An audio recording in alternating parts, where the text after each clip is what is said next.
Jā, runājot teiksim, par to, cik es esmu sportojis. Es esmu sportojis jau kopš es iemācījos staigāt. Vai tas sports, ar ko es šobrīd nodarbojos, ir tas, ar ko es sāku? Nē, es biju kā bērns, es sāku laikam, ko man mamma kādreiz stāstīja, tā bija dejošana. Katrā ziņā ir kaut kādas lietas, kam ir iet cauri sporta veidi. Man ir bijuši kaut kādi 11, profesionāli bijuši kaut kādi 3.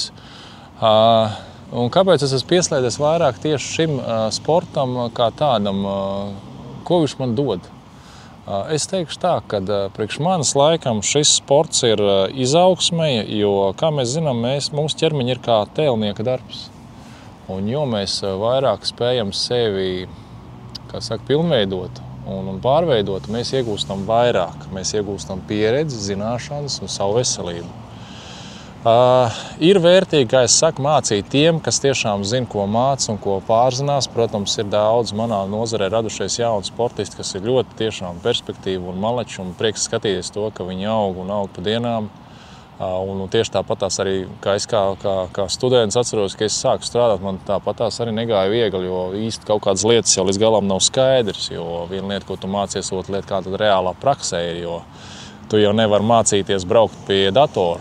Tāpatās ar mašīnu tu iemācies braukt praksē, un tā arī tā pieredze savācās. Un šim visam pieslēdzos savā laikā, ko es pēdējo skolas laikā laikam biju basketbola spēlē un netika Liepājas komandā, un es vienkārši visam uzliku punktu. Pārgājuši šo sportu, kaut tas man gāja paralēli. Bet nav runa par mani. Runa, teiksim, ir par to, kā mēs varam mainīt savu dzīvi. Ar ko sākās dzīves? Dzīve sākās būtībā ar to brīdi, kad mēs sākam elpot, kad mēs pirmo reizi, kā saka, ieraugam saules gaismu un saprotam to, cik daudz mums ir vajadzīgs ikdienā saprast, iemācīties, jo to jau mēs zinām. Pirmais, ko mēs darām, guļam. Nākamais, ko mēs darām, veļamies, un pēc tam pārējām uz rāpošanu, un tad pamazām pieceļamies kājās. Tie visi posmi ir ļoti būtiski, jo, lai bērns izaugtu līdz tādai kondīcijai, kā mēs esam izauguši, ir vajadzīgs posms, un tas posms iet pa soļiem. Un ļoti daudzas lietas, ko mēs cilvēki palaižam garām, ir tās lietas, ko cilvēku organisms pats parāda mums. Tā pašā laikā daudzas pozas, ko bērns pats veids, viņš ļoti labi stiprina organismu, lai spētu nostāties uz kājām. Viens no tiem ir rāpošana. Rāpošana nodrošina bērnam tātad mugurkaula stiprību, lai viņš spētu piecelties kājās. Mēs cilvēki to esam aizmirsuši, mēs izvēlamies ērts krēsls, mazāk kustēt, un līdz ar to muguras disks sasēžās un rodās problēmas. Ir ļoti daudzas lietas, jā. Kaut arī par šo tēmu pieskārāmies pie muguras diskiem, jā, pie pašas muguras. Lieta ir tāda, ka daudz cilvēki saka, man ir muguras trūcis. Būsim reāli, muguras trūcis cilvēkiem dzīvē ir līdz pat 60. Un līdz ar to teikt to, ka cilvēkam muguras trūcis, viņš nevar vairs kustēt un staigāt, nu tā viss nav. Man pašam ir ļoti daudz labu speciālistu, arī ķirurgs, man ir ļoti labs draugs, un es tās lietas izrunājis. Protams, ir dažas lietas, ko nevar dzīvē mainīt, un tu saproti to, ka tev vajadzīga ir operācija, un tu neko citu nevar darīt. Bet ir ļoti daudzas lietas, pamatā visas var labot ar sportu, ja tev ir vēlme. Man pašam arī gadījies ir tā, ka es visticamāk ielaužu muguras disku un mocos ar viņu, bet tā nevienmēr ir kļūda pie fizioloģiskas kustības. Tā var būt dažādās situācijās, pat neaizdomājoties, jo nevienmēr tas ir taisot, teiksim, pietupienus vai noliecienus, ka tu viņu vari salauzt. Biežāk ir tas, ka tu neapzināti kaut ko ņem celi vai griezies un tu viņu vienkārši ielauzt. Tāpatās, kā bieži ir menisku plīsumi, jā, kā mēs zinām, ka tas arī notiek diezgan stulbās situācijās. Jā, tā kā tas ir ļoti daudz saistīts ar gan mūsu fizioloģiski stipru organismu, otrkārtām arī to, cik mums ir gatava šī nervu sistēma turēt muskuļa, teiksim, elastību, jo mums ir tāda lieta, ka mums ir jo lielāks stress, jo saspringtāk ir muskuļi, jo viņi ir savilgtāki, jo vieglāk iegūt traumu. Tāpēc ir tā, ka ir jācenšas sev iemācīt nodalīt dažādas lietas, kā piemēram darbs un miers, ko bieži vien nevar, citi nes to darbu mājās, ja, un turpina strādāt. Protams, mūsu laikmets to pieprasa, bet ir kaut kādas lietas, ko cilvēkam jāiemācās mazliet veltīt priekš sevis, jo ar visu to mēs izdegam, un tas cilvēks rada, teiksim, pats sev stresu un spriedzi un nervozitāti, un tas rada vēl lielākus, kā saka, mīnusus sev pašam, jo mēs nodaram sev pāri.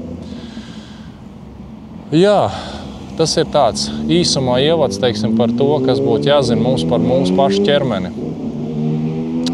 Tā kā es teicu, arī ķermeņi atšķirās, mums ir gan atšķirīgi gan augumi, gan platumi, gan pieredze, gan arī atšķirās mums gan kāju garumu, gan platumu. Kā mēs zinām, mēs neviens nesam simetrisks.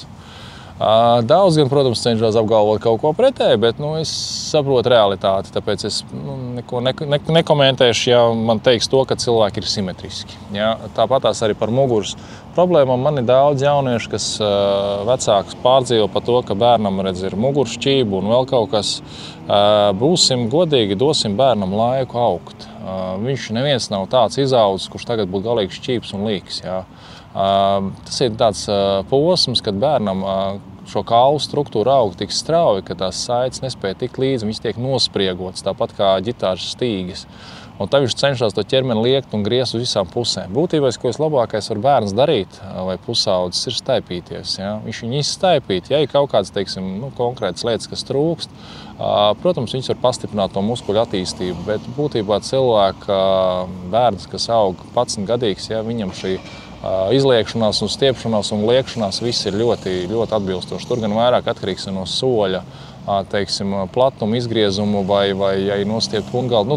Ļoti dažādas fizioloģiskas nianses, pie kuras gan ir jāņem vērā, lai laicīgi labot kaut kādas lietas, bet lielāko daļu ķermenis jau aug, viņš aug pakāpeniski. Un tāpatās arī man daudz vecāki ir prasījuši, kāpēc bērns aiztur tik ļoti ūdens. Lieta ir tāda, ka mēs augam cikliski. Ja, kad mēs ik pa 10 gadiem mainamies cilvēks, gan vizuāli tomēr, gan arī, arī mentāli mēs kaut kādas lietas iemācāmies un esam sapratuši. Un runājot, par to, kad aiztur ūdeni bērns sākumā, tas ir tāpēc, ka cenšas kauli augt. Viņiem ir vajadzīgi šī visi minerāli, elektrolīdi, visas ķīmiskie sastāvi, kas veicina kaulu augšanu. Un līdz ar to tas ir tas pats, kas mēs sasitām kaut ko piepāmst. Ja? Tad ķermenis mazliet tā kā piepāmst, viņš aiztur ūdeni tā, lai attīstītu muskuļus un kaulus. Tātad viss ķermeni. Un tas ir mainīgi. Tāpēc ir tā, ka, protams, tur jāskatās, vai nav hormonāls disbalans, vai nav, kalorijas par daudz, jo ļoti daudz bērni ēda cukurus un visu pārējo, un tas ļoti bojā to hormonu balansu. Bet, būsim reāli, mēs neviens kā bērns neesam izauguši praktiski bez saldumiem, kas ir 80. gadu bērni. Ja? Tā kā teorētiski tajā laikā, protams, nebija daudz saldumu iespējami atrast, bet bija arī viss to. Bet mūsdienās, protams, tas ir daudz trakāk, tāpēc sekosim līdzi, lai nebūtu tie cukuri stipri par daudz. Un, ja tas ir normētā daudzumā, tad es pieļauju, ka problēmas arī ar to kopējo ķermeņa apjomu nav tik izteikts. Kā jau es teicu, ir daudzas lietas, kas ir ļoti individuālas. Katram cilvēkam nav divu vienādu cilvēku, ir līdzīgu cilvēku, ja, gan domāšanā, gan rīcībā. Ja, man ir bijuši arī jaunieši, kas ir divi brāļi, ja, pilnīgi atšķirīgi. Tā kā diena pret nakti, viens kust, viens negrib. Tad ir dažādi bijušas situācijas, bet ko no tā iemāca? Pirmkārt, mūs kā speciālists iemāca būt stiprākiem un fleksibliem. Jo mēs iemācāmies strādāt ar cilvēkiem dažādiem, un līdz ar to mēs tikai paliekam stiprāki, jo mūsu pieredze aug, un mēs zinām, kāda katra cilvēka rīcība un kāds būs nākamais solis. Jo es arī savu laiku mācījos psiholoģiju mazliet, un es vienkārši to saprotu, cik cilvēkam ir vajadzīga kāda pieeja, lai tam rezultātam būtu vajadzīgais galamērķis. Jo ļoti daudz cilvēku atnāk ar to cerību, ka viņam pietiks ar vienu treniņu, diviem, un viņam viss tas stāsts būs skaidrs. Tā īsti gan nav. Jo mēs esam cilvēki, kas vairāk vai mazāk nezinām daudzas lietas. Jo arī es zinu tos saucamais pirmais tas pašlepnums, kad ienāk sporta zālē, kad liekas, es zinu visus, man speciālists nevajag. Un pēc tam nāk prasa, ko man darīt, tad, kad man jau ir sastieps tas vai pārauc tas. Tāpēc es teikšu tā, ka vajag varbūt reizēm pakonsultēties, ja ir cilvēks adekvāts un saprotošs, ja, tad var labāk uzzināt to visu, kā es saku parasti, ja, man tāds vecs sakāmais, labāk uzdot stulbu jautājumu, nekā izdarīt stulbas lietas zālē. Ja. Tā kā teorētiski ir labāk varbūt naivi, kaut kādas lietas uzjautāt, tāds diezgan pastulbus, bet tas vismaz nodrošina tavu veselību, ja, ka tu kaut ko nesabeigsi. Jo mūsdienās tiešām ir cilvēki, kam var pieiet, pajautāt.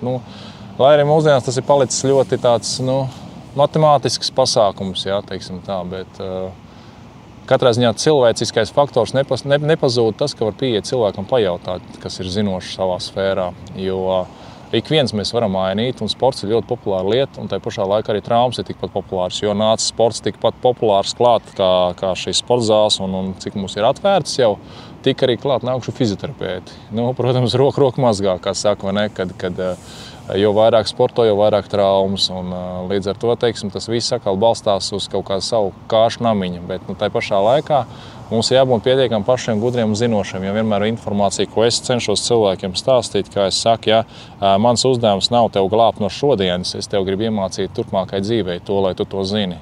Jo nav jau nozīmes, ka tev stāv klāt viens un parāda, kā to pareizi uztaisīt, ja tu to nesaproti. Pirmkārt, ir jāiemācās un jāsaprot, kam tas ir domāts, kā tas strādā un kā tas dos tev kaut kādu plusu. Jo šajā gadījumā jau nav vērts cilvēkam mācīt to, ja viņš nedzird vai negrib un viņam tas neinteresē. Man lielāko daļu man nav bijis dzīvē tāda laikam, kas man nedzirdētu, jo es būtībā arī, kad es vādu nodarbības, man nav tas stiliņš, teiksim, sēdēt ierīcēs. Ja. Es laikam esmu mazliet novecojis, ja. Es tāpēc neizmantoju telefonu strādājot tik izteikti. Ja. Varbūt vajadzētu, jo tas ir tāds savu veidu pašreklāma, bet es laikam ar to esmu slings. Tāpēc pārmet citiem, ka to dara. Bet, kā es saku, tās ierīces mums ir tāpat daudz par daudz. Un tā ir viens no lielākām ietekmēm, kas ietekmē mūsu nervu sistēmu. Jo vairāk informācija mums iziet caur acīm cauri straujāk, jo lielākā uzvilktāka mūsu nervu sistēma ir. Jo tā zilā gaisma un informācija, cik mēs varam iegūt no zilā ekrāna, tas ir vājprātīgi daudz. Un arī šobrīd, ja kāds skatās šo video, ja, mēs zinām to, ka mēs mazliet tērējam mūsu, kā saka, mentālo, fizisko resursu. Bet kaut kā to informāciju ir jāiegūst. Ja negrib skatīties, var vienmēr klausīties. Vai ne? Tā kā tas ir tāds īsumā ievads par to, kā mēs augam un kā mēs sastāvam, kas mums ir vajadzīgs un varbūt kas mums nav vajadzīgs. Būs arī kaut kāds sižeti, ko es pastāstīšu, kas ir labi un kas nav labi, kas būtu labi lietot vai kā labāk vingrot vai nē. Un būs arī kaut kāds mazs izlaidumiņš par to, kādas lietas vajadzētu iegādāties un kas būtu vērtīgi lietot, ja jūs gribētu dzīvot mazliet ar labāku pašsajūtu, es teikšu tā, ar kvalitāti. Jo es zinu, ka ļoti daudz cilvēku, kas klausās kaut vai šo pašu, kaut vai tie paši mani cilvēki, piekritīs tam, ka mūsu finanses reizēm neatdurās pret to kvalitāti. Un līdz ar to, ka reizēm mēs esam varbūt gatavi maksāt 2, 3 vairāk, bet lai būtu šī kvalitāte. Jo kā ir mūsdienās, ka cilvēks cenšas vienmēr kaut ko ietirgot, pārdot, kādam kaut ko ieballēt, lai tiktu pie naudas. Ne? Manā laikam uzdevumā šobrīd nav cenšanās kādam kaut ko iestāstīt, vai kaut ko baigi notirgot tādu, bet es gribu, teiksim tā, es stāstīšu no savas pieredzes, kas ir vērtīgs, kas ne, jo es uzskatu, ka ir lietas, kas ir labas un ir lietas, kam varbūt nav jāpievērš uzmanība, bet ir kaut ko tomēr jāzina. Ja ir runa par mūsu veselību, mūsu bērnu veselību, jo būsim reāli, kad mūsu bērni ir mūsu nākotne. Lai cik tas nebūtu dīvaini, mēs nekad nezinām, kurš prezidents būs nākamais. Ja mēs redzam, ka viņš varbūt sētās spēr bumbu tev pa tavu mašīnas sāniem, un tev liekas, pasties, kā tas tur tā dara. Bet būsim reāli, varbūt viņš gados būs prezidents. Tāpēc īstenībā cienīsim arī bērnus, lai kādi viņi varbūt nebūtu, cik viņi reizēm nekaitinātu. Jo tā ir nākotne, kas mūsu valstu veidos labāk. Tāpēc, kā saka, dosim pēc iespējas labāk un mācīsim pēc iespējas labākas lietas viņiem, lai viņi būtu labāki par mums.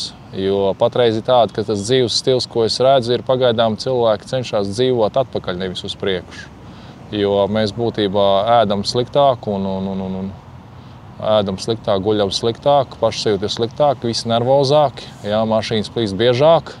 Un līdz ar to tā kvalitāte bišķiņ tā kā zūd, bet ko mēs varam nekad nemainīt īsti, mēs varam mentāli un garīgi sevi stiprināt. Mēs vienmēr varam mācīties kaut kādas lietas un būt labāki par vakardienu. Vienmēr mēs varam būt labāki un stiprāki, kādi mēs bijām vakar. Tā kā vienmēr ir, kā saka, iespēja mums kaut ko mainīt un uzlabot. Šodienai viss. Es domāju, ka pateikts ir daudz. Es komentārus noteikti lasītu, ja kāds tiešām rakstītu. Neesmu droši, ka man atlika daudz laika viņu uz visiem atbildēt, bet katrā ziņā tuvākie, kas man ir, noteikti, kad var droši man arī zvanīt, un arī tālākie, kurus es nezinu, var rakstīt man, protams, arī privāti, jo mūsdienās nav problēma uzrakstīt un atrast nekur informāciju, tās nav baigās problēmas. Tā kā laimes foršu dienu, lai foršu vakars, kam ir vakars, un katrā ziņā uz saziņa, ja kādam būs jautājumi, kaut kas vai jo pa lielam es visu mēģināšu izstāstīt šeit, jo uz visām atbildēm vieglāk laikam atbildēt ir tādā publiskā veidā, nevis katram droši vien personīgi, jo man ir ļoti daudz bijuši tādi jautājumi. Pagaidām viss. Čau!